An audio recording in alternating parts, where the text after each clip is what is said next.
بسم الله الرحمن الرحیم. زه بختیار شګیوال یم، تاسو ته ښه راغلاست وایم. هیله ده چې ټول به روغ جوړ یې.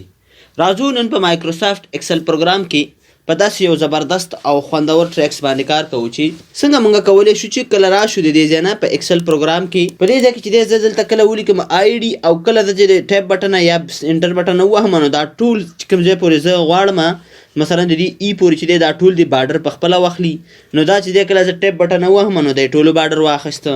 دلته به زه ورته ولیکم د دې ځای نه په دې ځای کې چې دی تاسې به مثلا دلته چې دی زه نوم لیکم د دې ځای نه نیم آی ډي نیم پوسټ سیلري او د هغې نه وروسته چې دی دلته به زه ولیکم چې مثلا موږ سره د فون نمبر ما ولیکو. نو فون نمبر چې زه ولیکم انټر مې ووهو نو دا ما سره په دې ځای کې رو راله. که زه دلته یو پریس کړم چې دی د دې ځای نه نو ما سره چې دی دا خپله والي د دې ځای نه که زه دوه که درې نو دا چې دی د دې ځای نه او زه بېرته دا ډیلیټ کړم د دې ځای نه نو دا بېرته چې دی ډیلیټ کړم دا بارډر هم دې سره ریموف شي. دغه طریقه څنګه کیږي او په کومه ځای کې کیږي موږ دا څنګه کولی شو د دې لپاره چې دی زه راځم په ویډیو باندې پیل کوم. تاسو به راشئ اول به تاسو چې دی دا څومره دی چې غواړئ په دې باندې به چې دی تاسې دا به انتخاب کوئ. که تاسو داسې مخکې زیات ځای غواړئ لاندې ځای غواړئ چې څومره ځای ستاسو خوښئ هغه ځای به موږ انتخاب کوو او د هغې د انتخاب نه وروسته چې دی موږ به راشو دې ځای کې کنډیشنل فارمیټینګ کې ما تاسو ته ویلي چې په دې کې زیات درس دی او زیات کارونه کیږي. تاسو به راشئ نیو رول ته او په نیو رول کې چې دی موږ به راشو یوز ا فارمولا ټو ډیټرماین وچ سیل ټو فارمیټ ته به راشو او د هغې نه وروسته چې دی موږ په دې ځای کې چې دی لیکو د دې ځای نه به تاسو مساوي علامه او بیا چې دی د مساوي علامې پسې به چې دی تاسو دقه یو سیل راوالی او یادونې وړ ده چې تاسو به د F4 بټن دوه ځلې پریس کوئ دوه ځلې F4 بټن به تاسو دوه ځلې پریس کوئ. بیا چې دی شفټ سره به چې دی دا کوچنۍ علامه او بیا به د لوی علامه ووهئ او بیا به شفټ سره چې دی ډبل کوټ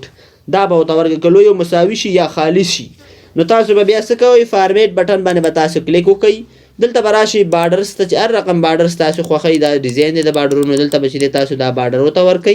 او دلته که د بارډر کلر ورکوئ هغه هم ستاسو خوښه چې دی بارډر ته کلر ورکوئ نه ورکوئ دا وګوره د دې یو زه به ورته سور کلر ورکړم.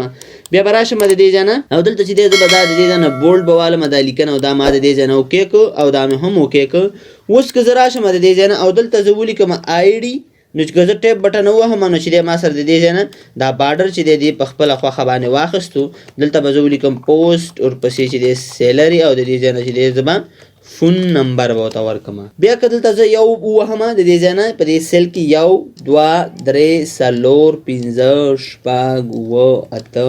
9 10 همداسې چې دی تاسو راځئ د دې ځای نه نو دا به چې دی موږ سره د دې ځای نه دا لیکنه چې ده دا به موږ سره همداسې تکراریږي او دغه بارډر به اخلي. که تاسو دا لیکنه بیرته دا 1 2 3 ډیلیټ کړئ د دې ځای نه نو دا بارډر مو سره په خپله سره ختم شي. نو زبردسته طریقه زبردست ټریک د مایکروسافټ اکسل چې موږ سره دا دریم ټریکس په د اکسل په ټریکس کې که ویډیو مو خوښه شوې ویډیو لایک کړئ او چینل سبسکرایب کړئ. د الله په امان ښه وخت ولرئ.